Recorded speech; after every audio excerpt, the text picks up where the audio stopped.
Christian संप्रदाय भक्ति भाव सह समाधि पर्व सारा पृथ्वी में ख्रीष्टियन संप्रदाय माने आज गभीर भक्तिभाव श्रद्धा सहित सोमदी पर्व पालन करिसेंती। प्रत्येक वर्ष नवेम्बर 2 तारिख रे एही पर्वटी पालन होइथाय, जाहाकू मृत आत्मा मानक निमंते प्रार्थना और शांति दिवस भावे देखा जाए। एही दिन रे ख्रीष्टियन भक्त माने समाधि स्थल को जाई फूल और दीप अर्पण करी मृत आत्मा मानक स्मृति रे नीरव प्रार्थना करती। रायगड़ा जिला सदर ब्लॉक अंतर्गत कोत्तापेटा ग्राम पंचायत कदम्बरीगुड़ा निकट में आज संध्या 4 घंटा समय स्थानीय ख्रीष्टियन संप्रदाय माने एकत्रित होई भक्ति भाव सह समाधि पर्व पालन कले। एही अवसर में मुख्य अतिथि भाव उपस्थित थिले फादर उमाकांत, जी ख्रीष्टियन धार्मिक रीतिनीति अनुसार पूजा और यज्ञ उत्सर्ग कार्य संपन्न कले।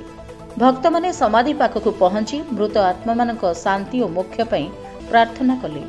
महिला, पुरुष और शिशु माने निज परिवार और स्वजन समाधि पर फूल और मोमबत्ती अर्पण करी श्रद्धा जणाइले।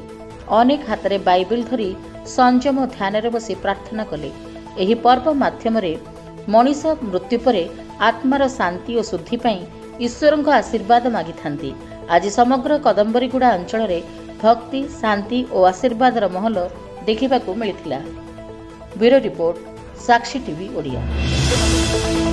कैथोलिक मंडलीर विश्वास अनुसार आमे विश्वास करू जे मृत परे प्रभु आमान को अनंत जीवन प्रदान करते, किंतु आमानकर दोष दुर्बलता पाप हेतु बेले बेले आमे स्वर्ग को न जाई पारी आमे प्रायश्चित स्थान रे कष्ट पाऊ।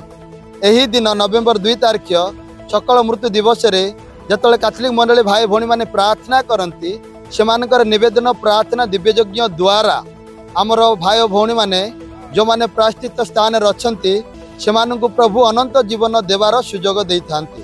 तेणु आज आम एक पवित्र दिन अटे, एक महान दिन आमर भाई भौणी मान निमंते जे आमे सेमानक निमंते प्रार्थना करिवार सुजोग पाई अछु।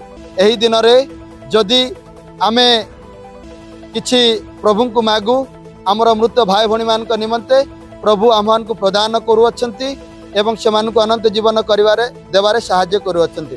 एही विश्वास रे आमे प्रति वर्ष नवेम्बर 2 तारिख बा सकल मृत्यु दिवस को अति आनंदर सहित आडंबर सहित समाधि स्थान रे ही दिव्य बलि द्वारा प्रभु को आमे उत्सर्ग करिथाओ। मंडली अनुसार समाधि आम पय एक पवित्र स्थान, कारण सेही थारे आमर पितृपुरुष माने समाधिस्थ होइछंती।